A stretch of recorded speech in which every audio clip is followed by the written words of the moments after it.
गरीब धन की इच्छा करता है, पशु बोलने योग्य होने की, आदमी स्वर्ग की इच्छा करते हैं और धार्मिक लोग मोक्ष की।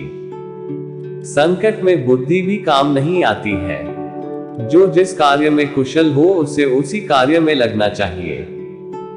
किसी भी कार्य में पल भर का भी विलंब न करे। दुर्बल के साथ संधि न करे। किसी विशेष प्रयोजन के लिए ही शत्रु मित्र बनता है। संधि करने वालों में तेज ही संधि का होता है। कच्चा पात्र कच्चे पात्र से टकराकर टूट जाता है। संधि और एकता होने पर भी सतर्क रहें। शत्रुओं से अपने राज्य की पूर्ण रक्षा करें। शिकारप्रस्त राजा धर्म और अर्थ दोनों को नष्ट कर लेता है। भाग्य के विपरीत होने पर अच्छा कर्म भी दुखदायी हो जाता है। शत्रु की बुरी आदतों को सुनकर कानों को सुख मिलता है। चोर और राज कर्मचारियों से धन की रक्षा करनी चाहिए। जन्म मरण में डैक ही है। पृथ्वी सत्य पे टिकी हुई है। ये सत्य की ही ताकत है जिससे सूर्य चमकता है और हवा बहती है। वास्तव में सभी चीजें सत्य पे टिकी हुई है। जिस आदमी से हमें काम लेना है उससे हमें वही बात करनी चाहिए जो उसे अच्छी लगे। जैसे एक शिकारी हिरण का शिकार करने से पहले मधुर आवाज में गाता है। वो व्यक्ति जो दूसरों के गुप्त दोषों के बारे में बातें करते हैं वे अपने आप को बाम्बी में आवारा घूमने वाले सांपों की तरह बर्बाद कर लेते हैं। वो जो अपने परिवार से अति लगाव रखता है भय और डैक में जीता है। सभी दुखों का मुख्य कारण लगाव ही है, इसलिए खुश रहने के लिए लगाव का त्याग आवश्यक है। एक संतुलित मन के बराबर कोई तपस्या नहीं है। संतोष के बराबर कोई खुशी नहीं है। लोभ के जैसी कोई बीमारी नहीं है। दया के जैसा कोई सदाचार नहीं है। ऋण, शत्रु और रोग को समाप्त कर देना चाहिए। वन की अग्नि चंदन की लकड़ी को भी जला देती है, अर्थात दुष्ट व्यक्ति किसी का भी अहित कर सकते हैं। शत्रु की दुर्बलता जानने तक उसे अपना मित्र बनाए रखे। शेर भूखा होने पर भी तिनका नहीं खाता। अन्न के सिवाय कोई दूसरा धन नहीं है। भूख के समान कोई दूसरा शत्रु नहीं है। विद्या ही निर्धन का धन है।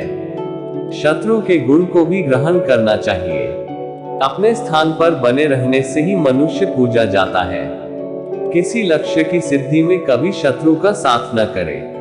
सोने के साथ मिलकर चांदी भी सोने जैसी दिखाई पड़ती है, अर्थात सत्संग का प्रभाव मनुष्य पर अवश्य पड़ता है।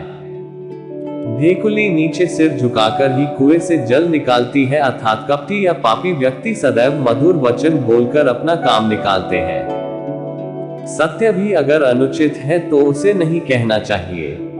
समय का ध्यान नहीं रखने वाला व्यक्ति अपने जीवन में निर्विघ्न नहीं रहता। दोषहीन कार्यों का होना दुर्लभ होता है। चंचल चित्त वाले के कार्य कभी समाप्त नहीं होते। पहले निश्चय करिए फिर कार्य आरंभ करें। भाग्य पुरुषार्थी के पीछे चलता है। अर्थ और धर्म कर्म का आधार है। शत्रु दंड नीति के ही योग्य है। कठोर वाणी अग्निदाह से भी अधिक तीव्र डैक पहुंचाती है। व्यसनी व्यक्ति कभी सफल नहीं हो सकता।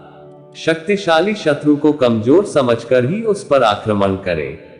अपने से अधिक शक्तिशाली और अमन बल वाले से शत्रुता न करे। मंत्रणा को गुप्त रखने से ही कार्य सिद्ध होता है। योग्य सहायकों के बिना निर्णय करना बड़ा कठिन होता है। एक अकेला पहिया नहीं चला करता। अविनीत स्वामी के होने से तो स्वामी का न होना अच्छा है। जिसकी आत्मा संयमित होती है वही आत्मविजयी होता है। स्वभाव का अतिक्रमण अत्यंत कठिन है। धूर्त व्यक्ति अपने स्वार्थ के लिए दूसरों की सेवा करते हैं। दुष्ट स्त्री बुद्धिमान व्यक्ति के शरीर को भी निर्बल बना देती है। आग में आग नहीं डालनी चाहिए, अर्थात क्रोधी व्यक्ति को अधिक क्रोध नहीं दिलाना चाहिए। दुष्ट की मित्रता से शत्रु की मित्रता अच्छी है। दूध के लिए हथिनी पलने की जरूरत नहीं होती, अर्थात आवश्यकता के अनुसार साधन जुटाने चाहिए। कल का कार्य आज ही कर ले। सुख का आधार धर्म है। अर्थ का आधार राज्य है। वृद्धजन की सेवा ही विनय का आधार है।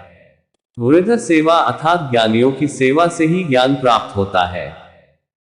ज्ञान से राजा अपनी आत्मा का परिष्कार करता है, संपादन करता है। आत्मजय सभी प्रकार की संपत्ति एकत्र करने में समर्थ होता है।